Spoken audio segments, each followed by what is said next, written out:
There comes a moment when a woman no longer carries the weight of the world on her shoulders, not from bitterness, not from exhaustion alone, but from something far more sovereign. She simply stops caring about what was never truly hers to carry. What happens in that stillness? What arises when the hunger for approval fades, and something ancient inside her finally begins to breathe? This is not about becoming cold. This is about becoming whole. In the words that follow, you will come to understand why no longer caring is not abandonment but reclamation. You will see how Carl Jung understood this movement as essential to psychological maturity, how the breaking of old patterns opens space for the true self to surface, and you may recognize, perhaps for the first time, that your exhaustion has been guiding you toward liberation all along. We're about to step into territory that society fears, the place where a woman belongs, fully to herself. Let us move there slowly, with eyes open. You have spent decades as the guardian of everyone else's peace, the one who smooths conflict, who absorbs the emotional turbulence of those around her, who transforms pain into something tolerable. For others, while swallowing her own, you learned this early. Perhaps you watched your mother do it, and her mother before her, a lineage of women who gave and gave until their hands were empty and their hearts grew silent. But what if this pattern is not love? What if what you have called devotion is actually a wound, disguised as virtue? Jung spoke of the persona, the mask worn to meet the expectations of the world. For many women, this mask is woven from endless care, relentless service, and selfless sacrifice. You become so identified with this role that you forget there is a face beneath it. You forget there is a woman who exists beyond what she does for others. The persona becomes a prison, and the prison feels like home, because you have lived there for so long. Consider the archetype of the queen, not the queen seated on a throne, granted by others, but the sovereign who rules her own inner kingdom. Somewhere along the way, this archetype was turned upside down. The queen was taught to serve instead of reign. She was told her crown depended on approval, that her throne was only stable as long as she kept everyone else comfortable. And so she became a queen in name alone, seeking validation from subjects who never truly recognized her royalty. When you stop caring, you're not abandoning your capacity for love. You are letting go of the lie that your worth is measured by how much you can endure. You are stepping away from the belief that goodness requires martyrdom, that strength means silence in the face of your own pain. This is the paradox Jung understood deeply. The more you invest in everything outside yourself, the less you belong to your own life. The more you try to hold the emotional world of others, the more you lose your footing on your own ground. And society punishes this awakening. When a woman stops performing the role of the eternal nurturer, she is labeled selfish. When she no longer absorbs the emotional chaos of those around her, she is accused of being hard, cold, unfeeling. This is because her transformation threatens the structure that depended on her depletion. The system does not want sovereign women. It wants women who will continue to pour from an empty cup, who will smile as they disappear. What happens when you refuse? What happens when you look at the burden you have been carrying and realize it was never yours to begin with? The world does not end, but something within you is reborn. You begin to see the pattern, the compulsive urge to fix, to soothe, to rescue. Jung described the maternal complex in its devouring form, the great mother who consumes. Instead of nurturing, this is not about biological motherhood. It is about a psychic structure that demands you become the eternal caretaker, the one who sacrifices her own needs for the imagined needs of everyone else. It is the voice that whispers, you are valuable only if you're useful, lovable only if you are accommodating, worthy only if you're in service. This complex runs deep. It is ancestral. Your grandmother carried it, your mother embodied it, and now it lives in you. A silent script written into the body. Long before words existed, these women were not weak. They were shaped by forces they could not see, conditioned by a world that demanded self-erasure in exchange for belonging. They did what they had to do to survive, but survival is not the same as thriving, and what was necessary for them does not have to become your inheritance. Beneath the compulsion to care, there is a shadow. Jung taught that the shadow contains everything we have rejected, repressed, or denied within ourselves. For the woman who has spent her life being good, being kind, being endlessly patient, the shadow holds a reservoir of rage. Decades of unacknowledged anger stored in the body waiting. Not the hot anger that flares and fades, but the cold anger that hardens. That turns into resentment. That slowly poisons the well from which you have been drawing.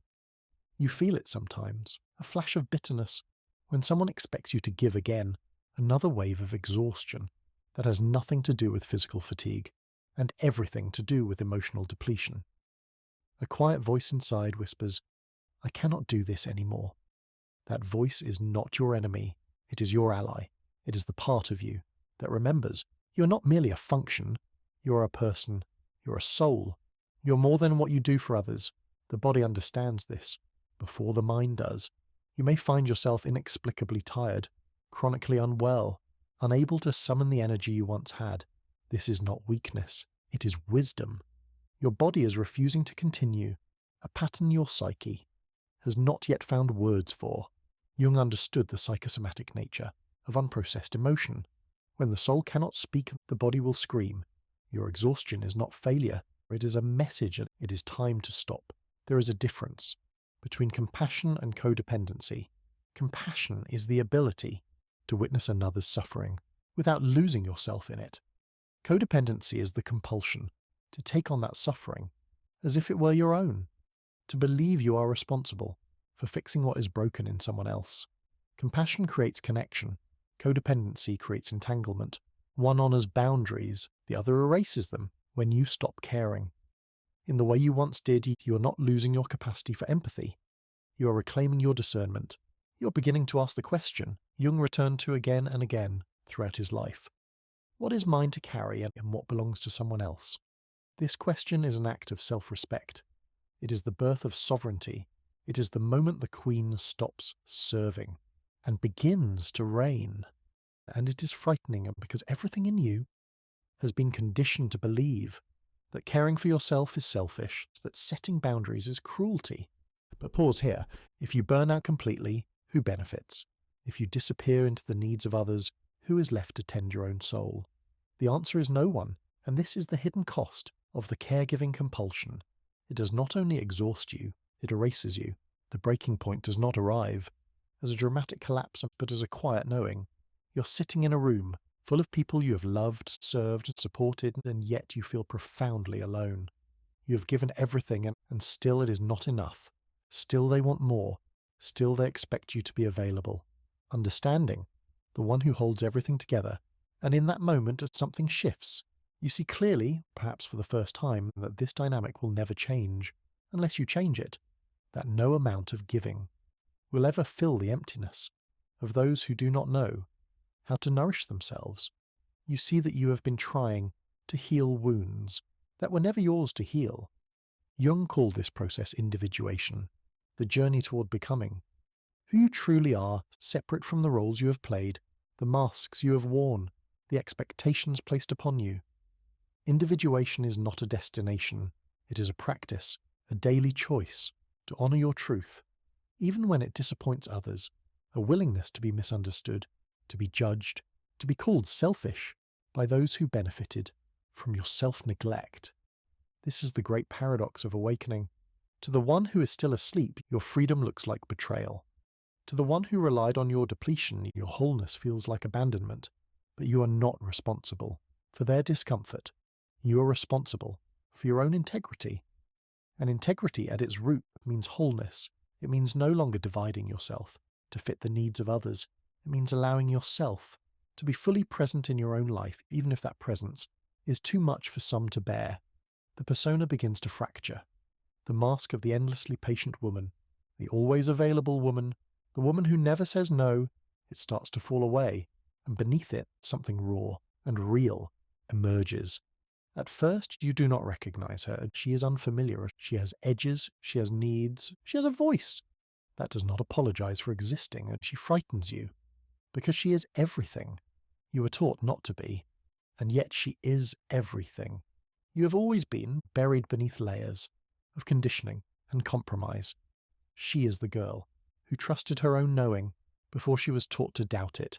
She is the woman who felt her desires before she learned to put everyone else first. She is the sovereign self, the true face behind the mask, and she has been waiting for you to return. There is a loneliness in this process, a loneliness that is painful and sacred. As you step into your truth, relationships begin to shift. Some deepen, revealing genuine love and mutual respect. Others dissolve, expose. Jung spoke of the nigredo, the blackening, and the new self that has not yet fully formed. You are in the space between. It is uncomfortable, and it is fertile. In the darkness, seeds are planted. In the silence, something essential is taking root. You begin to reclaim your energy, not the frantic energy of doing and fixing and managing, but the deep energy of being, the life force that was scattered across countless obligations, countless people, countless tasks that were never truly yours. You draw it back, you gather yourself, and for the first time in perhaps decades you feel present. In your own body, you feel the ground beneath your feet. You feel the breath moving through your lungs. You're here, fully here, and it is enough. This is not about becoming indifferent to the suffering of others. It is about recognizing that you cannot carry the world without crushing your own soul, and it is about understanding that true compassion begins with self-compassion, that you cannot pour from an empty vessel, that loving others requires first loving yourself enough to honor your limits and protect your boundaries. When you stop caring in the compulsive way, you become capable of caring consciously. You can offer presence without losing yourself. You can witness pain without absorbing it. You can support without rescuing. You can love without diminishing yourself. This is the care of the sovereign, the queen who knows. Her throne is not built on the backs of others with your strength. Jung named this process the union of opposites, the conjunctio, the sacred marriage within the self. For a long time, you may have believed you had to choose to be kind or to be strong, to be loving or to be protected, to be available or to be whole. But these are false divisions constructed by a world that benefits from your inner splitting. The truth is simpler and far more demanding. You can be all of these things. At the same time, you can hold a heart that feels deeply and a spine that does not bend. You can offer tenderness and refuse manipulation. You can be profoundly compassionate and absolutely uncompromising about what you will no longer tolerate. This integration creates a new frequency. You are no longer living from fragmentation, no longer trapped in the endless inner conflict between what you want and what you believe you should do. You become aligned. Your thoughts, your emotions, your actions begin to move together in the same direction, and this alignment is felt by those around you. You do not need to announce your change.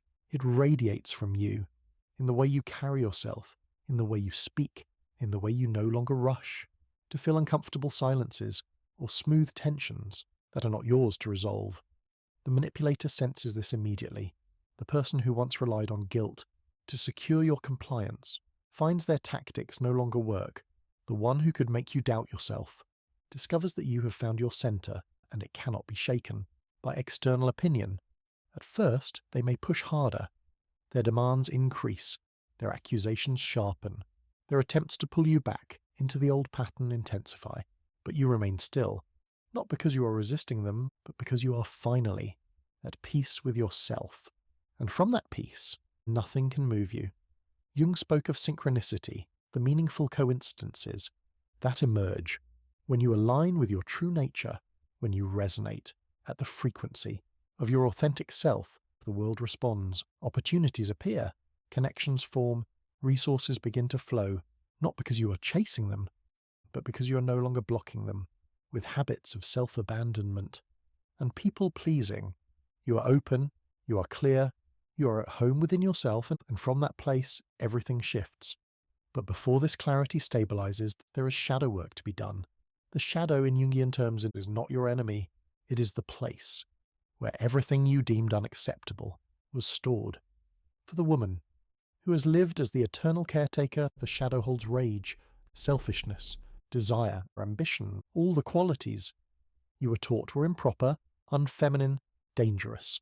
These parts did not disappear when you rejected them. They went underground. They festered. They leaked out as passive aggression, as sudden eruptions, and as resentment toward the very people you were trying so hard to love. To integrate the shadow is to turn toward these rejected parts with curiosity instead of judgment. What happens if you allow yourself to feel anger without shame? What happens if you admit that sometimes you do not want to help, you do not want to listen, you do not want to be the strong one? Everyone leans on what if what you call selfishness is actually self-preservation? What if your desire to withdraw is not coldness but wisdom? Shadow integration is not comfortable. It asks you to see how you participated in your own diminishment, to acknowledge that you taught others how to treat you, that you accepted crumbs and named it love, that you remained in places that slowly eroded your spirit because being alone felt more frightening than being lost. This is not about blame. It is about responsibility, because only by owning your role can you finally change the pattern. And as you do this work, as light enters the dark corners of your psyche, something unexpected happens. The parts of you that once seemed monstrous reveal themselves as simply human. Your anger is not destructive. It is information. Your selfishness is not cruelty. It is boundary. Your withdrawal is not abandonment. It is return. You are not becoming a worse person. By integrating your shadow, you are becoming a whole one. The child within you begins to stir, not the wounded child who seeks constant reassurance, but the free child who knew how to play, how to dream, how to say no without guilt, and yes without fear. This child was never broken. She was buried, covered by years of conditioning. That taught her to be good instead of real, to be liked instead of honest, to be safe instead of alive. But she is still there, and she is ready to emerge. This integration is the heart of Jung's work, the conscious adult and the instinctual child learning to inhabit the same body, the same life, the wisdom of experience, meeting the spontaneity of innocence, the structured mind, embracing the wild heart. You become grounded and free, responsible and playful, strong and soft. You're no longer divided, you are whole. And from that wholeness, you step into a different kind of authority, not the authority that demands obedience, but the authority that commands respect. Simply by existing in integrity, you do not need to raise your voice. You do not need to justify your choices. You do not need to explain yourself to those unwilling to understand. You simply are, and that is enough. This is what Jung meant by the self with a capital S. Not the ego, concerned with image and approval, but the self, the totality of who you are. The self does not negotiate its essence. It does not shrink for acceptance. It does not contort to fit spaces, never meant to hold it. The self exists in fullness, radiating truth, without apology or explanation. When you embody this state, you become what Jung called individuated. You are no longer guided by collective expectations or inherited scripts. You live from your own inner authority. You have separated what is truly yours from what was imposed upon you. You have claimed your life as your own, and this claiming is not rebellion. It is profound self-love. The feminine energy you now embody is not the feminine you were taught. You were taught that femininity meant accommodation, that being a woman meant making yourself smaller so others could feel larger, that your power lay in how well you served. But this is not the sacred feminine. This is the distorted feminine, a form shaped by patriarchal systems. To preserve the status quo, the true feminine is sovereign. She is the goddess who creates and destroys with equal grace. She is the moon, waxing and waning, according to her own rhythm, not the demands of others. She is the ocean, deep, vast, uncontrollable. She is fierce in her tenderness and tender in her fierceness. She holds life in one hand and death in the other, knowing that both are necessary for transformation. When you stop caring in the old way, you access this primal feminine power. You're no longer performing femininity, you are embodying it. An embodied femininity is magnetic, in a way performance can never be. It is authentic. It is grounded. It is whole. It does not require external validation because it knows its worth. From the inside out, this is the vibrational shift that changes everything when you stop bargaining. Your essence for acceptance, you become magnetic. In an entirely different way, you draw in what is meant for you, you repel what is not, and you trust the process because you are no longer afraid of being alone. You discover that solitude, when chosen consciously, is not loneliness. It is sanctuary. It is the place where you meet yourself without distortion, without performance, without pretense. It is where you remember who you are. The legacy of this transformation is quiet. It does not announce itself. It does not seek witnesses or approval. You're not doing this for an audience. You are doing this because you finally understand that your life belongs to you, that your energy is sacred, that your peace is non-negotiable, and that the greatest gift you can offer the world is not your sacrifice, but your wholeness. When you break the pattern, you free not only yourself, but the generations that follow. Your daughter, if you have one, will not inherit the same wound. Your niece, your goddaughter, the young women in your life will see a different model. They will see a woman who knows her worth, who honors her boundaries, who does not apologize for taking up space. And they will learn, without being explicitly taught, that it is possible to be loving without self-abandonment, to be strong without hardness, to be feminine without submission. This is the invisible inheritance, the energetic cord cut, the ancestral pattern released. You are doing the work your grandmother could not do, the work your mother did not know how to do. And by doing it, you are altering the entire lineage. The women who come after you will breathe more freely, they will stand taller. They will know, in a way you had to discover, for yourself, that they are sovereign from the very beginning. So when you stop caring about what was never yours to hold, what remains, or what fills the space, once occupied by obligation, by guilt, by the relentless need to be everything to everyone, the answer is simple, though not always easy. What remains is you, the essential self, the true queen, not the one who wears a crown for display, but the one who reigns over her own inner kingdom, with wisdom and with compassion, and with an unshakable knowing that she is enough exactly as she is. You are not less. For having boundaries, you are more. You are not selfish. For honoring your needs, you are self-aware. You are not cold. For refusing to engage in dynamics that drain you, you are discerning, and discernment in a world that thrives. On the depletion of women is a revolutionary act. This is the final stage of awakening.